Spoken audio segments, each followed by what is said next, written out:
Good morning all of you. पिछले class में हम लोगों ने बंगाल विभाजन के बारे में पढ़ा था। मैंने आप लोगों को बताया था कि बंगाल विभाजन का मुख्य उद्देश्य भारत में राष्ट्रीय आंदोलन जो अपने काफी हद तक आगे बढ़ चुका था उसे दबाना और हिंदू और मुसलमानों में फूट डालना था, क्योंकि अंग्रेजों का ऐसा मानना था कि अगर हम हिंदू और मुसलमान दोनों को बांट देते हैं तो राष्ट्रीय आंदोलन कमजोर पड़ जाएगा, जिसके कारण बंगाल का विभाजन जो है वो किया गया था। अगर हम देखें इसका एक साधारण सा अध्ययन करें तो हमें पता चलेगा कि 1905 में बंगाल का विभाजन हुआ और फिर 1911 में जब जॉर्ज पंचम भारत आए तो बंगाल विभाजन को रद्द कर दिया गया। यानी एक नॉर्मल व्यक्ति अगर इसे देखता है तो उसे लगता है कि कुछ तो हुआ नहीं, पहले बंगाल का विभाजन किया गया, बाद में तो विभाजन को रद्द कर दिया गया 1911 में। यानी मामला जो है ठीक ठाक है, कोई दिक्कत नहीं है। लेकिन बीच में मैंने आपको एक टर्म बताया था, 1906 ईस्वी में मुस्लिम लीग की स्थापना। मुस्लिम लीग की स्थापना आगा खां एवं समीतुल्लाह खां के द्वारा इसलिए की गई थी क्योंकि उन्होंने ये सोचा कि हम जो है ब्रिटिशों के प्रति वफादारी निभा करके उनके द्वारा बनाए गए कानून का समर्थन करके अपने संप्रदाय के लिए कुछ प्रिविलेज यानी कुछ छूट जो है वो प्राप्त करेंगे। बंगाल विभाजन आमतौर पर देखा गया तो कोई बहुत बड़ी घटना नहीं थी, लेकिन जैसे ही 1906 ईस्वी में मुस्लिम लीग की स्थापना होती है और ये संप्रदाय के आधार पर खुद को अलग घोषित करते हैं तो आपको ये पता चलेगा कि यही मुस्लिम लीग जो है जो आगे चलकर भारत के विभाजन का कारण बनती है, क्योंकि इसी मुस्लिम लीग के सदस्य बाद में मोहम्मद अली जिन्ना बनते हैं, मोहम्मद इकबाल बनते हैं और उनके द्वारा पाकिस्तान एक अलग इस्लामिक देश की मांग की जाती है। यानी 1905 का जो आपका बंगाल विभाजन था, ये बंगाल विभाजन ही आगे जाकर आपका भारत विभाजन का रूप ले लेता है। यानी 1947 में जो आपका भारत का विभाजन हुआ वो आपके बंगाल विभाजन का ही एक रूप था। पूरी तरीके से नहीं, परंतु अगर कुछ अंशतः ये माना जा सकता है कि जो उद्देश्य से कर्जन के द्वारा बंगाल विभाजन किया गया था, हिंदू और मुस्लिमों को अलग करने के उद्देश्य से, उसका थोड़ा सा फायदा ब्रिटिशों को हुआ।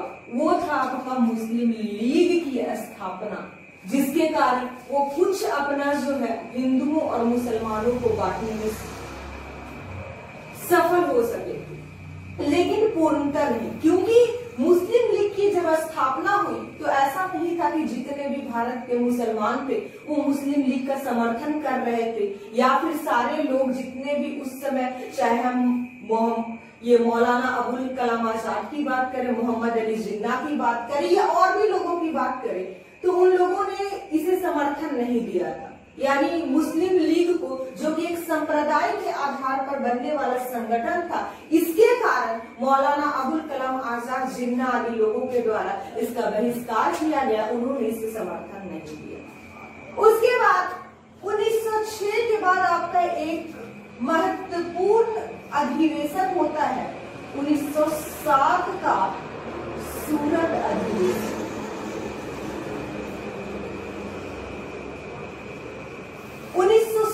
में भारतीय राष्ट्रीय कांग्रेस की अधिवेशन जो है सूरत में आयोजित की जाती है, जिसमें स्वराज्य शब्द के व्याख्या को लेकर, स्वराज्य शब्द की व्याख्या को लेकर कांग्रेस दो गुटों में बांटी जाती है, गरम दल और नरम दल। गरम दल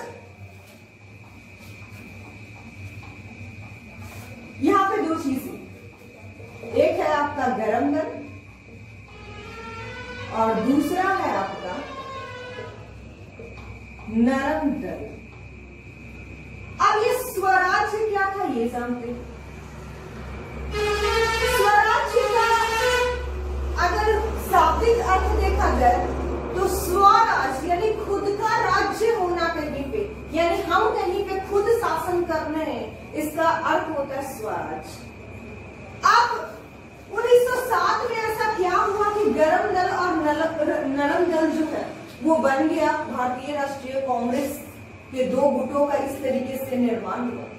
तो स्वराज शब्द का डिफिनेशन, गरम दल ने स्वराज्य का मतलब पूर्ण स्वतंत्रता माना, जबकि नरम दल ने स्वराज्य का अर्थ डोमेनियन स्टेटस या एक स्वतंत्र उपनिवेश के रूप में मान्यता प्राप्त करना रखा। अब इन दोनों में अंतर क्या है ये समझिए। नरम दल वालों का कहना था कि चूंकि हम अभी गुलाम हैं, अंग्रेजों के अधीन है, तो कोई बात नहीं, अगर अंग्रेज चाहे तो भारत में रह सकते हैं, हमारे ऊपर शासन कर सकते हैं, लेकिन हमारा जो प्रमुख होगा वो भारतीय होगा। जो राष्ट्र का सर्वोच्च अधिकारी होगा, यानी भारत में इनडायरेक्टली अगर कहा जाए तो ब्रिटेन की महारानी का शासन होगा, लेकिन बाकी और शासन जो होगा वो भारतीयों के द्वारा चलाया जाएगा। कहने का मतलब है मिलजुल कर अंग्रेज और भारतीय दोनों शासन को चलाएंगे। वो था आपका डोमेनियन स्टेटस, यानी स्वतंत्र उपनिवेश की मांग जो है वो नरम दल वालों के द्वारा की गई। उस समय बहुत से ऐसे देश थे जो ब्रिटेन के अधीन भी थे और स्वतंत्र भी, जैसे ऑस्ट्रेलिया, कनाडा।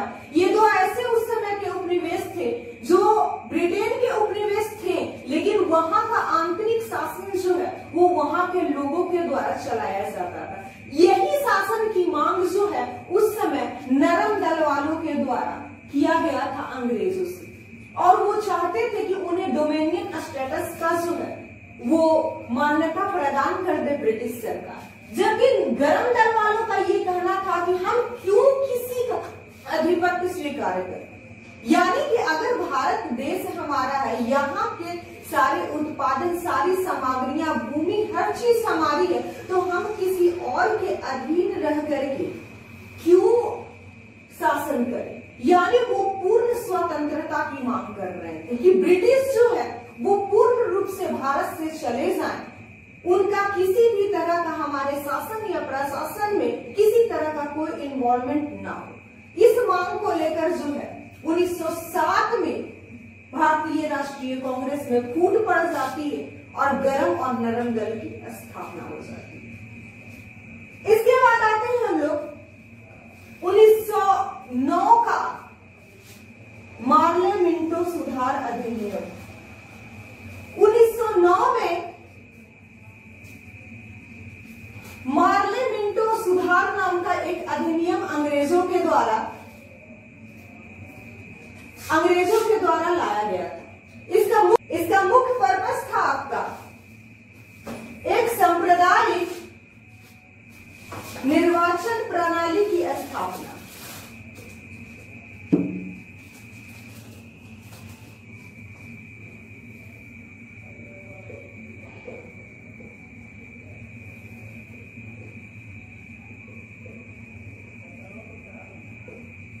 कहने का क्या मतलब है ये समझिए।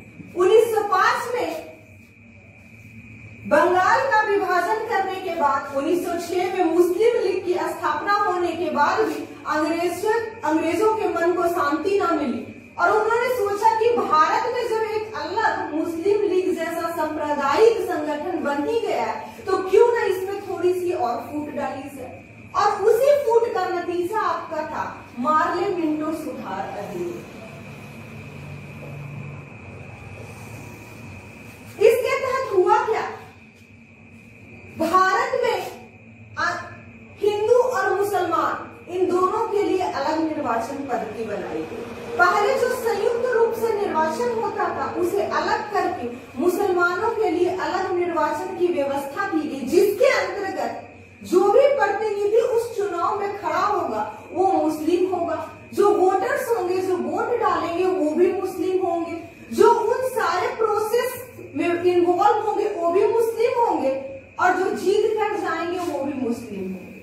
यानी पूर्णतः संप्रदाय के आधार पर निर्वाचन पद्धति की नींव जो है 1909 के पार्लियामेंट सुधार अधिनियम के तहत जो है वो किया गया था। ये आपकी प्रमुख विशेषता है 1909 के पार्लियामेंट सुधार अधिनियम में। इसमें एक व्यवस्था और की गई थी कि कुछ वैसे व्यक्ति जो कि अंग्रेजों के पसंद के थे, यानी उन्हें जो अंग्रेजों से काफी ज्यादा प्रसन्न रहते थे या अंग्रेज जिनसे ज्यादा खुश रहते थे, वैसे व्यक्तियों को उच्च पद पर नियुक्ति दी गई थी।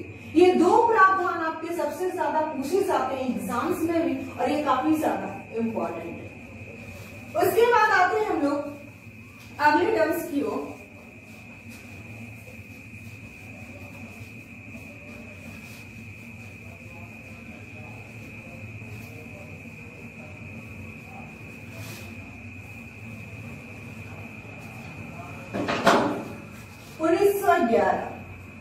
मैंने आप लोगों को पिछले क्लास में ही बताया था 1911 में बंगाल विभाजन को रद्द कर दिया गया था जॉर्ज पंचम के आगमन के समय में। यानी जब जॉर्ज पंचम 1911 में भारत में आते हैं, उन्हीं के द्वारा बंगाल विभाजन को रद्द करके कलकत्ता से दिल्ली जो है वो भारत की राजधानी 1912 में बना दी जाती। यानी 1911 में आपका घोषणा होता है कि बंगाल विभाजन को रद्द कर दिया गया और दिल्ली को जो है अगली राजधानी बनाई जाएगी भारत की, जिसे मूर्त रूप देने का काम 1912 ईस्वी में किया गया। इसके बाद आता है आपका एक इंपॉर्टेंट वर्ण घटना,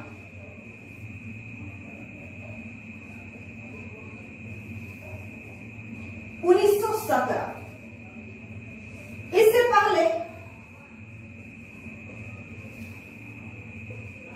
9 जनवरी 1915 को महात्मा गांधी जो है वो अफ्रीका से भारत लौटे थे और 9 जनवरी को ही आप लोग को अगर याद हो तो भारतीय प्रवासी दिवस के रूप में जो है वो मनाया जाता है। 9 जनवरी 1915 को जब गांधी जी वापस आते हैं भारत, तो यहाँ पे आकर वो गोपाल कृष्ण गोखले से मिलते हैं। गोपाल कृष्ण गोखले महात्मा गांधी के राजनीतिक गुरु भी कहने जाते हैं और उन्हीं के कहने पर महात्मा गांधी जो है भारत का भ्रमण करना प्रारंभ करते हैं। जब भारत का वो भ्रमण करते हैं, इसी बीच 1916 में लखनऊ अधिवेशन होता है।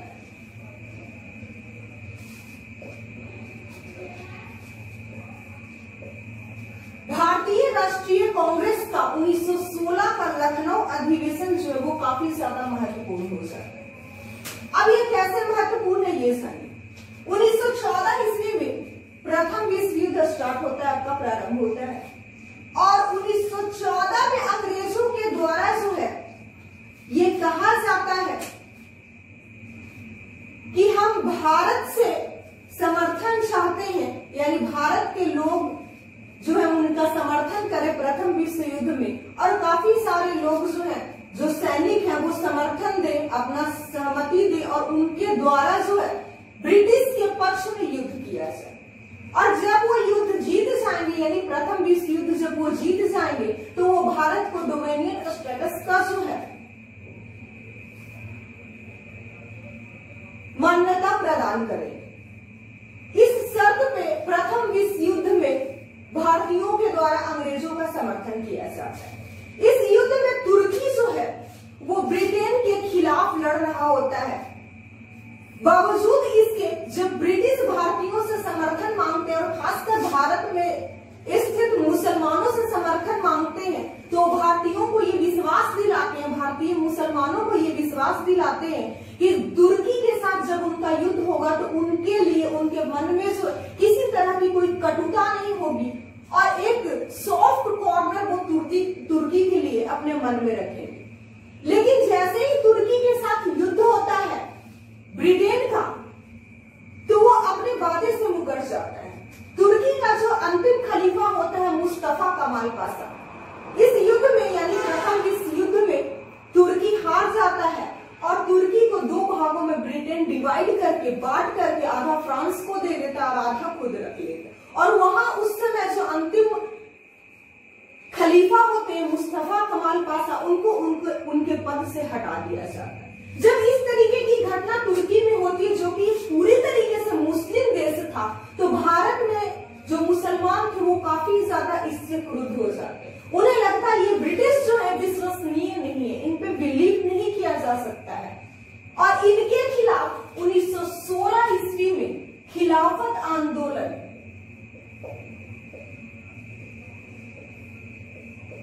मुस्लिमों के द्वारा प्रारंभ किया जाता है। यानी अंग्रेजों के खिलाफ अंग्रेजों के खिलाफ जो है संगठित होकर उनका विरोध करना ही आपका खिलाफत आंदोलन है। लेकिन ये बाद में सक्सेसफुल नहीं होता है, सफल नहीं हो पाता है, और इसी समय 1916 ईस्वी में मुस्लिम लीग और भारतीय राष्ट्रीय कांग्रेस एक साथ एक मंच पर आकर खिलाफत आंदोलन का समर्थन करते, और इसी समय आपके मुस्लिम लीग और राष्ट्रीय कांग्रेस के बीच में एक समझौता होता है जिसे लखनऊ पैक्ट कहते हैं। 1916 में भारतीय राष्ट्रीय कांग्रेस और मुस्लिम लीग के बीच दोनों में सहमति बनती है कि वो दोनों मिलकर के तुर्की का समर्थन करेंगे, उसे स्वतंत्र कराने की मांग करेंगे, और अंग्रेजों को जो है विवश करेंगे कि आप जो है तुर्की को स्वतंत्र कर दे। इस उद्देश्य से जो है लखनऊ पैक्ट या लखनऊ समझौता 1916 ईस्वी में होता है, जो बाद में असफल हो जाता है। 1916 के बाद 1917 ईस्वी में महात्मा गांधी का सबसे पहला और सबसे महत्वपूर्ण आंदोलन, सबसे पहला सत्याग्रह चंपारण सत्याग्रह प्रारंभ होता है।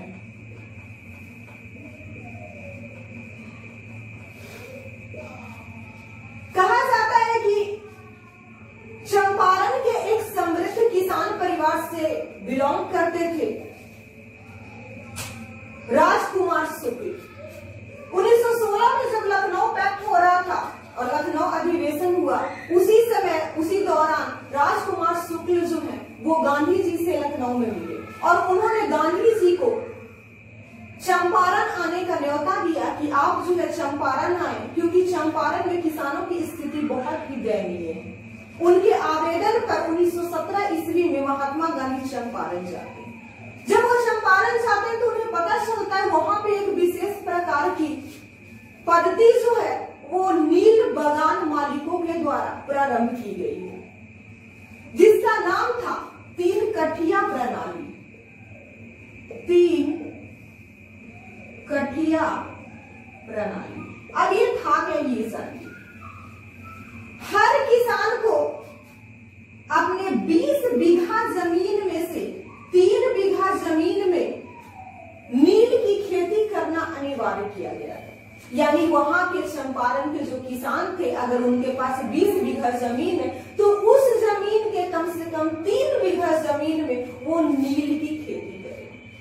ये जो है एक अनुबंध, यानी जिसे आप एग्रीमेंट कहते हो, इस तरीके का वो उन बगान मालिक जो कि ब्रिटिश थे, उन लोगों ने भारतीय किसानों से हस्ताक्षर करवा लिया। यानी कि अगर कोई किसान ना भी करना चाहे नील की खेती तो जबरन उनसे करवाई जाती थी। मामला ठीक था, कोई प्रॉब्लम नहीं थी, चलो ठीक है हम नील उपजाएं, गेहूं उपजाएं या कोई और सामग्री उपजाएं, हमें तो बस उत्पादन से मतलब होना चाहिए। उत्पादन में भी अगर मुझे उससे प्रॉफिट है तो प्रॉब्लम नहीं, समानता सारी चीजें सही थी।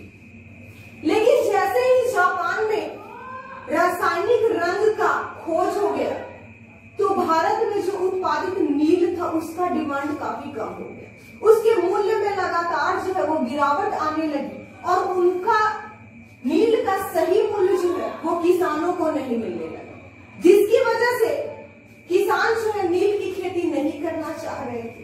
दूसरा कारण ये था कि जब आप नील की खेती करते हैं तो आपका जमीन जो है वो काफी समय के बाद उर्वरता उसकी समाप्त होने लगती है, जिसकी वजह से वहां के किसान जो है वो नील की खेती नहीं करना चाह रहे थे।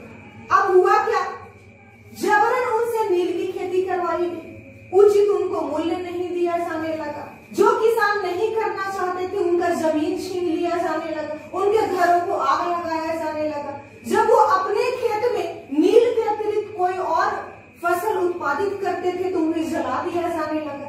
इस तरीके की जब घटना होने लगी तो लोग इससे काफी त्रस्त हो गए, जिसके बाद गांधी जी को जो है वहां पे बुलाया गया। गांधी जी वहां पर गए और चंपारण सत्याग्रह प्रारंभ किया, जिसके बाद अंग्रेज विवश हो गए और उन्होंने ये मांग की कि इस जो चंपारण में इस तरीके का विद्रोह हुआ है, इसके जांच के लिए कमेटी आयोजित की जाए।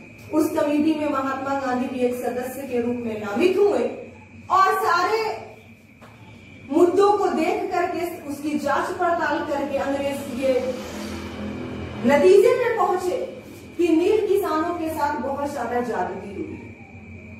उसके बाद जो बागान मालिक थे उन्होंने एक्सेप्ट किया कि जो भी जबरन वसूली की गई है या जो भी खर्च नहीं दिया गया, जो उचित मूल्य नहीं दिया गया किसानों को, उसका 25% जो उनको दिलवा पाने में महात्मा गांधी सफल रहे और ये 3 कटिया प्रणाली आपकी जो थी ये समाप्त हो गई। इस तरीके से महात्मा गांधी का पहला जो सत्याग्रह था वो चंपारण सत्याग्रह था, जो काफी हद तक माना जाता है कि सफल रहा, लेकिन यह पूर्णतः सफल नहीं हो पाया।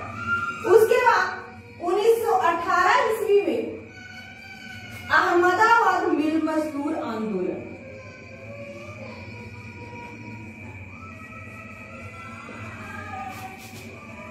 मिल मजदूर आंदोलन। अब ये क्या था ये जानिए। 1918 ईस्वी में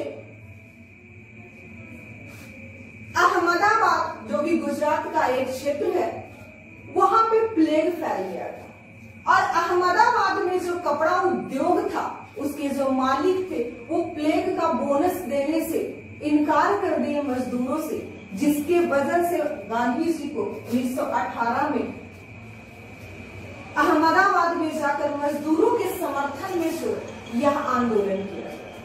1918 में जब उन्होंने अहमदाबाद में आंदोलन किया, ये गांधी जी का पहला आंदोलन था जिसमें उन्होंने भूख हड़ताल किया और वहां पे उनके दोस्त अंबालाल साराभाई की जो बहन थी अनसुईयाबाई, ये इनकी मुख्य सहयोगी थी महात्मा गांधी की, जिन्होंने इस आंदोलन में उनका समर्थन किया। ये आंदोलन करने के बाद गांधी जी जो मजदूर थे उनको 35% तक का बोनस दिलवाने में सफल हुए और इस तरीके से अहमदाबाद मिल मजदूर आंदोलन जो है गांधी जी का वो काफी हद तक सक्सेसफुल रहा। इसी समय 1918 में गुजरात में ही खेड़ा सत्याग्रह हुआ।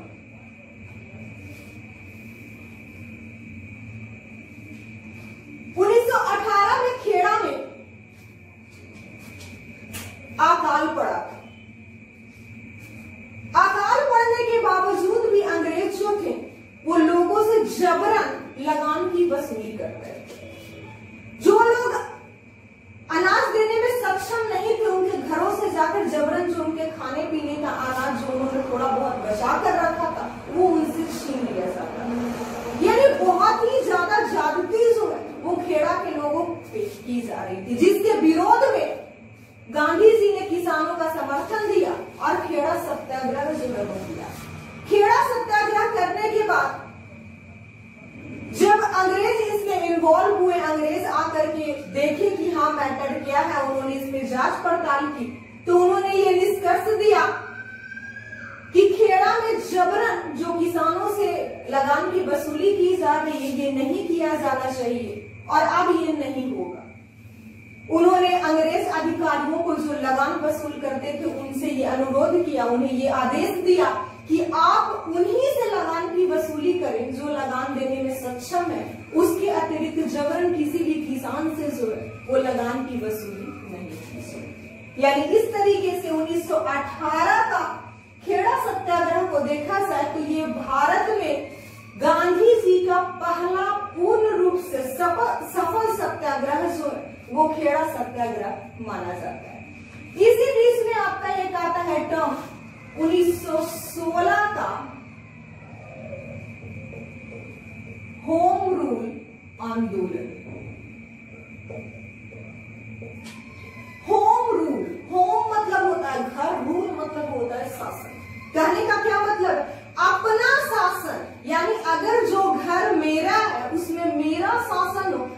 Called home rule. ये सिद्धांत जो है ये आयरलैंड से चला था, यानी आयरलैंड में सबसे पहले होम रूल आंदोलन की शुरुआत हुई थी, जिससे प्रेरणा लेकर भारत में भी जो है होम रूल आंदोलन की शुरुआत की गई, जिसमें सबसे पहला प्रयास अप्रैल 1916 ईस्वी में बाल गंगाधर तिलक के द्वारा किया गया। अप्रैल 1916 ईस्वी में पुणे में बाल गंगाधर तिलक के द्वारा होम रूल आंदोलन की शुरुआत की गई, जिसके तहत बाल गंगाधर ने ये सुझाव दिया लोगों को कि हम अंग्रेजों के अंदर, उनके विधानों के अंदर, उनके संवैधानिक ढांचे के अंदर रहकर उनके संसाधनों का प्रयोग करके ही स्वतंत्रता को प्राप्त करेंगे।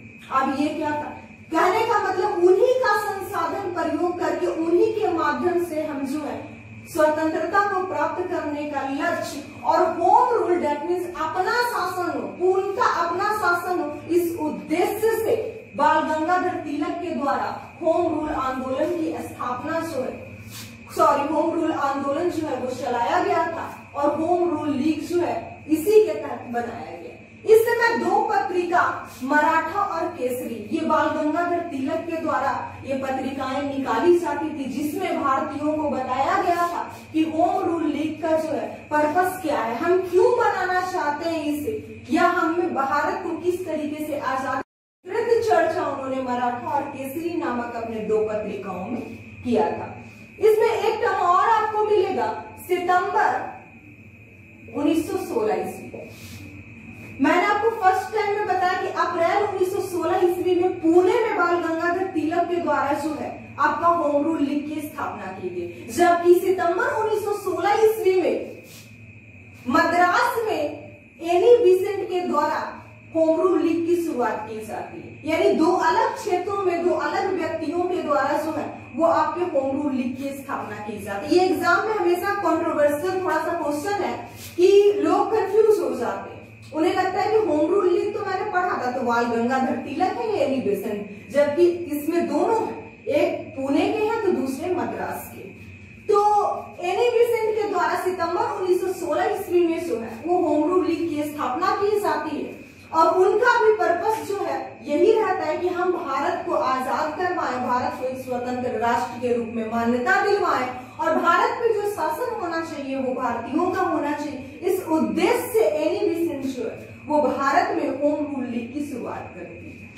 होम रूल लीग की शुरुआत एनी बेसेंट ने भी आयरलैंड से प्रेरणा लेकर की थी। ये जो आपकी एनी बेसेंट थी एक आयरिश महिला थी, यानी ये आयरलैंड की रहने वाली थी, और 1893 ईस्वी में जब विवेकानंद के द्वारा शिकागो में वैश्विक धर्म सम्मेलन हुआ था, वहां पे जो उन्होंने भाषण दिया था, उससे प्रेरित होकर, प्रभावित होकर एनी बेसेंट 1893 ईस्वी में भारत आ गई थी। उसके बाद उन्होंने वे थियोसॉफिकल सोसाइटी के प्रमुख भी रही, और बाद में 1916 ईस्वी में उन्होंने होम रूल लीग की स्थापना की।